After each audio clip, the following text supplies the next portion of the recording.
Well, I was just grateful for the fact that there's no more snow on the ground here. But it's all it's it's all relative, right? It's not like Netanya on the beach. We there, we never started tonight. We were there. Yeah.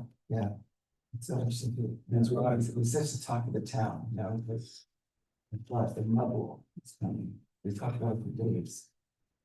What's the problem is they don't have what drainage? We don't. They probably don't have a lot of things. It drains to the side and or in the middle. That's the best part when it drains in the middle. And the cars are like, deep into it. Yeah. And imagine the Israelis driving right into these like 3 foot high things that extinguishes the engine. Right? You know that? Yeah. That ever happened to you? Well, we don't have to. Really? I went through a big puddle one time, really fast, but I didn't see it.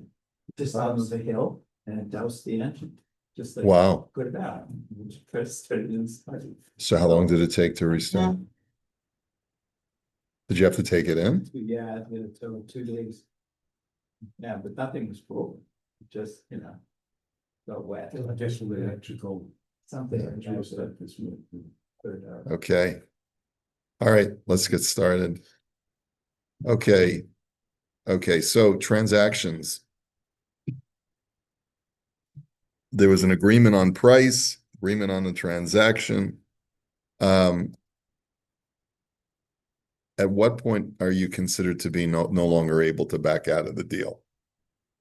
So the answer is no say v'nosein b'tvarim bilvad liknot hachefetz v'hushvu al hamachir. Okay, 2 people negotiate on the purchase of or the sale. Oh, sorry. On the sale of a commodity, and they arrive at a price. Agam shelo asa shum kinyan v'lo nasan maos. So there's been no transaction. There's been no payment of money. Afshi im choser enu mekabel mishapara. So therefore, if a person backs out of the deal, he's not getting a curse from the Beis Din. He doesn't deserve that. Mikol makom roi lamod b'diburo, but he should still fulfill his word. If he said, okay, we're going to go ahead and we'll sign all the papers tomorrow, I'll meet you here tomorrow at noon. And then I call him at 9 o'clock in the morning and I say, listen, I've had a change of heart. So that's not good. You got to keep your word. So this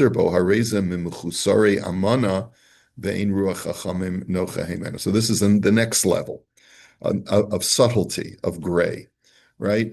Okay, we know that there's a way to consummate a transaction. Then we learned that if you just put the money down, there's been no transaction, and you're within your legal right to back out of the deal. But if you do so, you get a klala, you get a curse of mishapara. Okay, he who exacted vengeance from the generation of the flood and from Egypt, etc., he will exact vengeance from someone who does not go through with his commitment. Lose the deposit? It could be, depending upon the terms of the transaction.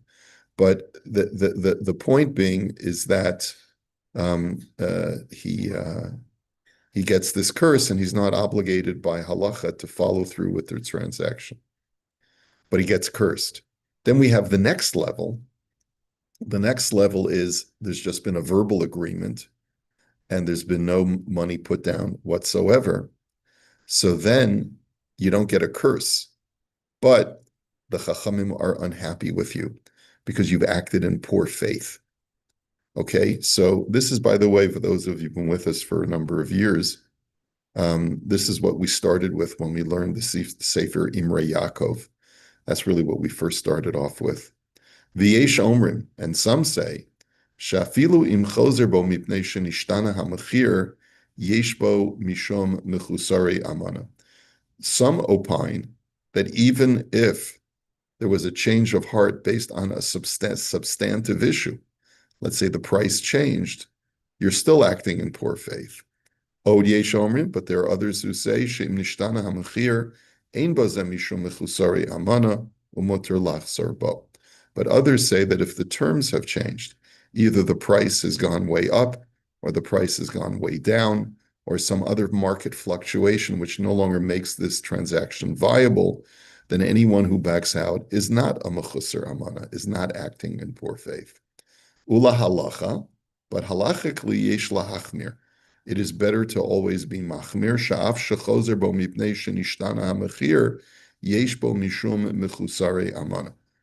You should still always fulfill your word as much as possible.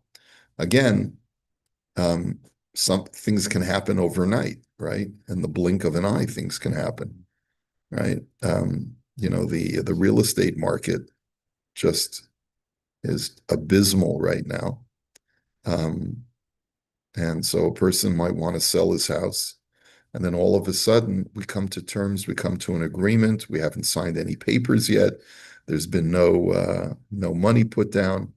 All we have is just words. But overnight, the Fed lowers what do you call the Fed in Canada? The bank rate.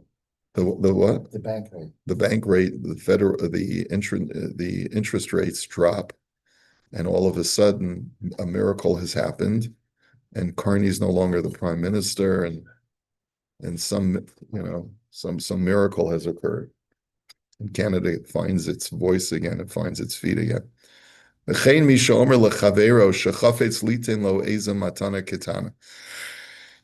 another example. So I'm saying in that case, even though the seller may say, listen, I think I have to renegotiate the terms of this deal because something happened overnight, which really changes the value of my home. Or if someone says to his friend, if someone wishes to give his friend some small gift, and the person who is the beneficiary was relying upon that gift. If the person never fulfilled his word and never ended up giving him what he said he was going to give him, then he's acting in poor faith. Now, that, obviously people sometimes just forget, right? We're not talking about that's not malicious in any way. I forgot. But let's say I told you, I'm going to take you out for lunch, or I'm going to drop off a book at your house. And I never did, right? And it's months have gone by. So that person is a mechusar amana. You don't want to make a shidduch with that kind of person. You don't want to, he's acting in bad faith. Aval b'matana meruba ein ba mishum chisaron amana shaharei chaver lo samach al zeh. But if a person promised a large gift, then if he doesn't fulfill his word, he's not called a mechusar amana. Why? Because the recipient was not relying on it. In other words, when someone makes such a large pledge, we're not talking about tzedakah, but he makes a pledge to his friend that he's going to give him something. I'm going to give you my car. There's no real reliance on that, and therefore you're not considered acting in because the recipient is not taking it seriously. That's different. Yeah. Why big or small does it make a difference? It makes a difference because if, let's say I tell you, next week I'm going to have plenty of time. I'm going to drop off a book at your house that I want you to read, and it's yours. I'm going to give you a book. Well, you have reliance on that. Like, why wouldn't you give me a book? And then I just decide I'm not going to do it. So that's called acting in bad faith. A person who doesn't keep his word. Your word is not, my word is not my bond.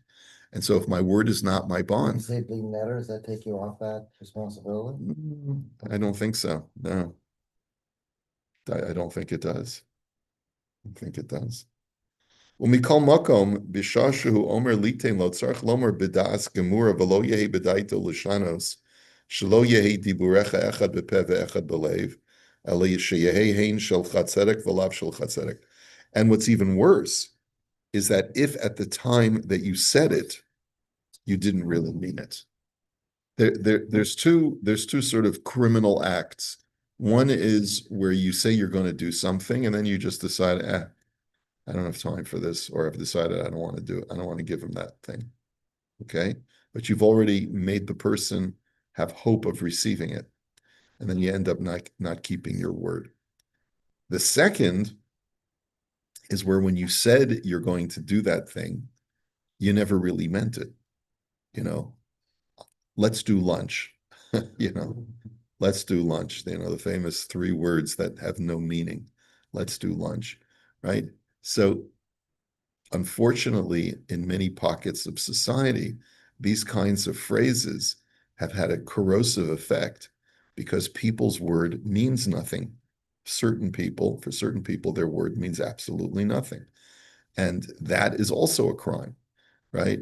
Um, and that's even if the person doesn't have reliance on you.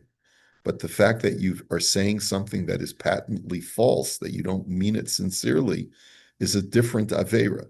The Torah says, "Hein tzedek ve'efa tzedek," or "efa tzedek ve'hin tzedek," that you shall have proper weights and measures.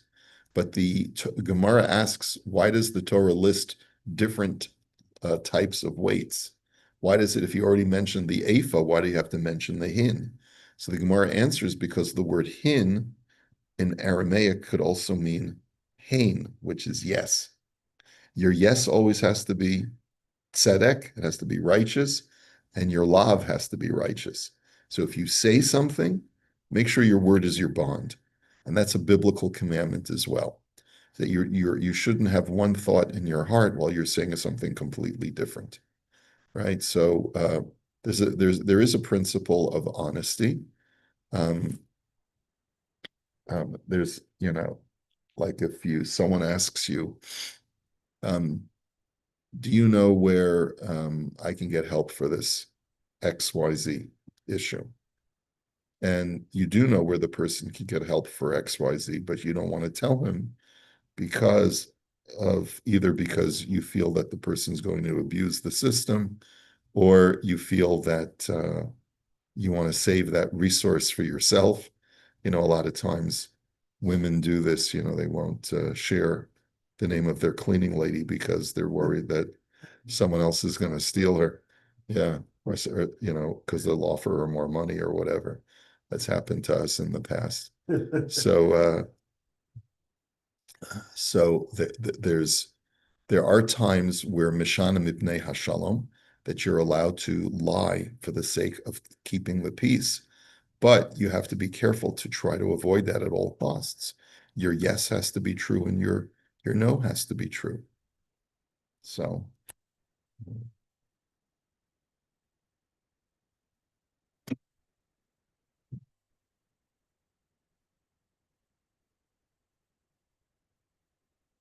So when you think about that, I see that now. I'm thinking about it in business, how often that happens, but people giving you promises, I'm going to send you the order, or I'm going to do this, I'm going to do that. The check is in the mail. Yeah. Yeah, all sorts of ways in business that's happened constantly. Yeah. Yeah. Do you still deal with that person? It's not meant maliciously. Sometimes they're just whatever, they're busy and they're not thinking when they're even saying it, Yeah. So this is a Gemara in Bava Metzia. Havtacha b'dvarim bilvad, that if you make someone a commitment with just words, below nasa imo masa kinyan, there was no transaction made. Kishechozer bo midibura, when a person goes back on his word, ha'im yesh bo mishum mechusari amana im lav, is he considered to have acted in bad faith or not? Nechleku chachamenu b'gemara. So the chachamim in the Gemara disagree. Rav Omar ein bahen mishum mechusari amana. Rabbi Yochanan Omar yesh bahem mishum mechusari amana. So Rav says no harm, no foul, and Rabbi Yochanan says yes, you've acted in bad faith. U'v'Gemara sham hikshu al divrei Rav midivrei Rabbi Yossi b'Rabbi Yehuda. So the Gemara challenges Rav, who says you haven't done anything wrong, based on the teaching of Rabbi Yossi, who says Matal mulomar hin tzedek yelochem v'halohin bichlal eifahaya. Why does the Torah say that your hin has to be accurate if it already said that your eifa has to be accurate?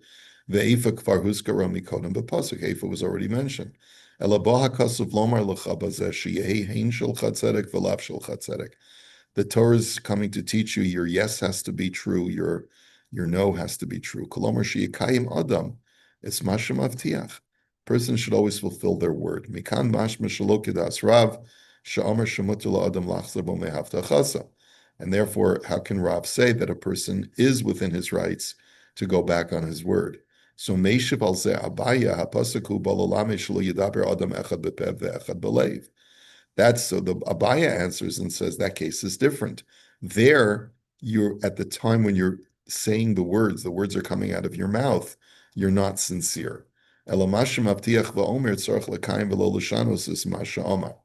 Aval im itchila haya bedaita l'kaim devara v'rak achar kach nishtana ha'machir v'hu chozer bo biglal ha'shinoi ein kan chisar ha'amana. But if a person was sincere at the time that he made the commitment, but for whatever reason, circumstances have changed and he wants to go back on the deal, so the Rav says he's not doing anything wrong. Maybe the price changed. Maybe his circumstances changed. V'shuv haGemara maksha shamal divrei Rav mibraisa. And then the Gemara asks another challenge to Rav, umitartzina b'Gemara tanoi. And the Gemara says, well, it's actually a machlokas tanoi. The haGemara shamdocha shein ze muchrach yu'uyin sham. So, and then the Gemara sort of leaves it off with a sort of a doubtful question, whether there really is a machlokas tanoim here or not. But then he says, "Va'ayin Gemara makos v'dover emes bilvavo kigon Rav Safra," that a person should always speak truth in his heart, like Rav Safra. V'chein nifsaku dinim elu b'tur shulchan aruch Choshen Mishpat siman reish daled. Now, what is the story about Rav Safra? Rav Safra was a merchant, and someone came to him while he was in the middle of reciting Kriya Shema and offered him $10 for his jug, and Rav Safra said nothing. So the guy thought that Rav Safra was ignoring him because he felt insulted that he was offering too low of a price. And so the guy said, I'll give you $12 for the jug. And Rav Safra kept reciting Kriya Shema because you're not allowed to interrupt when you're in the middle of Kriya Shema. The buyer, not realizing it, kept jacking up the price. And Rav Safra said to the fellow after he finished Kriya Shema, I'll give it to you for the $10 you initially offered, because the truth is that I heard you, I couldn't speak, but I was fine with the $10. And the Gemara learns from there you have to be dover emes bilvavo. Even when you can profit off of your silence, but if you are thinking something, you should always act on your thoughts as well. You should try to be truthful even to your inner thoughts. And within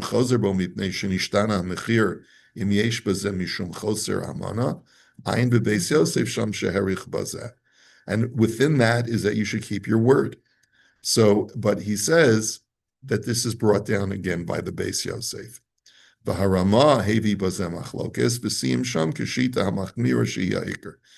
the Ramah says that it's proper to be machmir even when circumstances have changed. Shekain rov harishonim sovrim hachi, the yesh lahachmir afilu shenishtana mechir yesh bo mishum mechusari amana yu'unyin sham. That the Ramah says that most people are machmir even when the circumstances have changed. So therefore, it's always good to say, when you want to make a deal, you should say, assuming that the price has not changed, then we'll go ahead with the deal. In other words, you should always try to qualify and anticipate what might change. Okay. And I refer you to some other svarim. Okay, let us go on. Now we go, that's all he had to say about transactions, which is quite interesting. But we're ready now to go on to the next packet.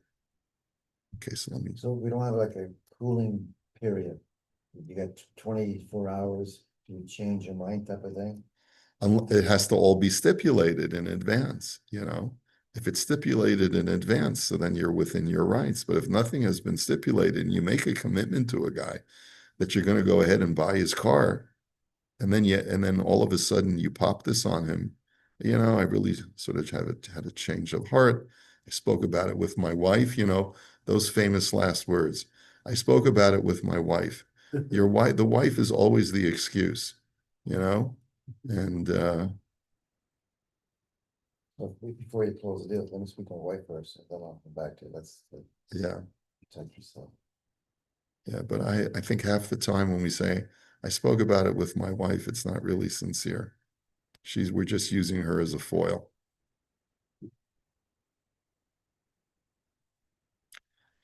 Okay, Hilchos Nazikin v'nizkei shchenim, the laws of damages and the laws of damaging your neighbor. Shelos uchuvos b'ktsar, let's go through some brief. So backtrack. Yeah. Say using your wife. But what happens if you say something which is not your authority, like you're basically your wife makes a decision, and you made a decision on behalf of your family, but really it's your wife, like the color of the walls, whatever, just that man does not make that decision. Can you go back on that? Because it's not really your decision to make that power to make that decision. No, because the whole issue is there reliance or not? In other words, you have to take into consideration when you told the guy who's trying to sell you the paint on the walls, you said, I want to buy 30 gallons of paint. I got a big house to paint. And the guy's thinking he's going to make a big killing on the sale. And then you decide not to show up, or you tell him afterwards, well, I spoke to my wife and she decided she's not ready to paint But this. you don't have the so-called authority to make. What does that mean? Well, then you shouldn't have said it. You have to fulfill your word. Even if you tell someone you're going to buy something when you don't have the authority to buy it, let's say you don't have the money to buy it. It's the same thing. In law, there's also that thing called indoor management rule for corporations, or directors and officers and people who purport to act for a company. And they make a deal with somebody and they say, I didn't have the corporate authority to do this. It's above my pay grade or whatever. The statute, the Business Corporations Act says they're stopped from raising that because you let somebody think that you had the authority and they relied on it. Exactly. For you. Yeah, So it's right. actually in the statute. So what happened? No, so the person who purported to make a deal on behalf of the company binds himself or his company, right? To the deal. You can't resile, right? But the company can't, they're responsible. Okay, yeah, if he purports to act on behalf of the company and then he says, they didn't make a resolution at a meeting or they didn't give me the authority or whatever, even though his card says vice president or whatever, right? Too bad. But he can be held individually liable. Yeah, if the company says, yeah, exactly. The guy's a schmendrick. He's a schmendrick, so either he's personally liable or the corporation is liable. What do you prefer? Right, exactly. And then the corporation could hold him liable, right? I guess, Sometimes it'll- yeah, that's their business. Yeah. But in terms of the third party, the rabbi's right. If somebody, you had a parent authority, or, they call that, then you're stuck. No, okay, there we go. So using the wife's excuse is not gonna work. V'dover emes bilvavo. King Solomon said, the fortunate man is one who speaks truth in his heart. Okay, next, she'ela. Misha hayayashen al mitaso v'hiniach chavero b'tzido kelamo chafetzim. We learned this a while ago. Person is sleeping on his bed, and his friend comes while he's sleeping and leaves an object of value that's fragile. Kagon, mishkafayim, o adashot b'toch kis. He leaves a pair of glasses right next to him on the bed, or he leaves, what are adashot? Forget, I know I looked this up before.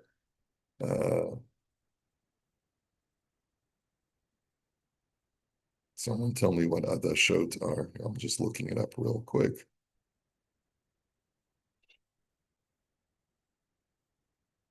Lenses that are in a container, like maybe your contact lenses. Oh, or any other kinds of glass. Oh, kol kli shavir acher, or any other breakable, fragile item. Hayim oto adam hayashin chayv b'tashel mamash shehizik o patur sha'anusaya. And then in your sleep, you roll over and you squash or break the glasses. Is such a person liable? I mean, after all, he was sleeping when it happened. So the answer is tshuva. Whoops, what's going on here? Sorry about that. So the tshuva is Misha ba lishon al mitaso, v'hayu munachim sham kelim. Let me just see if I got this right. Misha ba lishon al mitaso, v'hayu munachim sham kelim b'shasha ba lishon. So if a person is coming to bed and he notices before he goes to sleep that there are fragile utensils on the bed, in hizik la'otam kelim kishu yashin chayv v'tashlum. If you end up damaging those objects in your sleep, you're going to be liable because you should have taken precautions. Aval im hayashin uba chaveru v'chulei v'niach al yado es kelev o sheshachav liyado v'nisapech ze b'shnaso v'hizik. But if your friend came while you were sleeping, and he places next to you utensils, and he puts it down right next to you, and you turn over and you damage in your sleep, you're going to be patur. Let's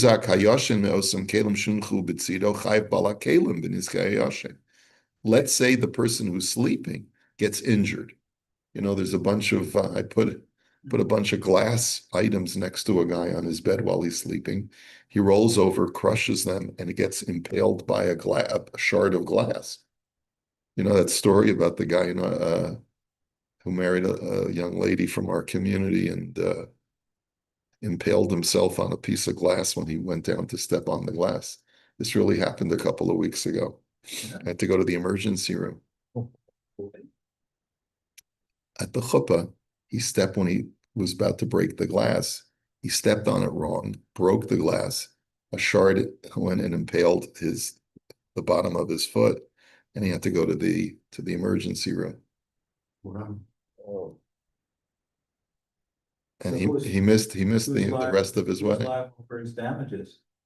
Person who put the glass in there? No, probably not. He's probably liable himself for having been a shmendrik and not knowing how to break a glass. how do you break it back? You just step on it. No. You have to, first of all, you use your heel. You don't use the rest of your foot. Number two, you have to examine the glass before you break it. So let's say it's a thick glass, right? Which is usually where this happens. So you have to step on the glass at the mouth of the glass, not at the base of the glass, where there's a large amount of thick glass. Because Someone know that. well, I pointed out to the chassan before he breaks the glass. Also might be a footwear thing too, right? Yeah, Could also be a footwear thing. yeah. Yeah. Wear open sandals. Well, if you're in Israel, this was not in Israel. It's hard for me to understand that a guy could be so out to lunch, but I guess it happens. Okay, so you could be liable by putting those things down. If the person who's sleeping gets injured from that from turning over, rolling over on it. These are the classic cases of negligence, by the way, in secular law. There'd be a duty of care Yeah, not to injure his fellow. And then whether there's the act reasonably or breach the duty of care, the standard of care, right? So that's act reasonably. right. Yeah, okay. Sheila, Misha Hizik Chayfetz, Sheyesh Alav Bituach, Bahanizik Yachal Kabel is Kol Hanizik B'miluo Mechevrat HaBituach. What if a person ends up damaging an appliance or an item that is already insured? So I bang up your car, but your car is covered by auto insurance. Haim hamazik pater mitashlumin o chayev afshanizik yochel lekabel es kol hazanizik b'miluo mecheret habituach. Is the damager liable even when the damaged party could get full 100% coverage from the insurance company? Or is the damager off the hook? So tshuva, the answer is, and this is a question that we've examined in the past. Yesh omrim shahamazik rechush chavero אף שעושים חפצים מבוטחים בחברת הביטוח, חייב המזיק לשלם לנזק. Some say that no, that does, even though it's fully insured, that does not let the damager off the hook. And the argument is, שהרי כשחברת הביטוח משלמת, אינה משלמת שיכול הנזק לקבל תשלום מהמזיק. He says a lot of times when an item is insured, they only pay if the person has no means of collecting the damages from the injuring party. Say a guy runs into a lamppost, by accident. So then it'll be covered by insurance. But if the insurance company is aware that someone damaged it and the damager is going to be liable, the insurance company is not prepared to pay usually is not prepared to pay the coverage. And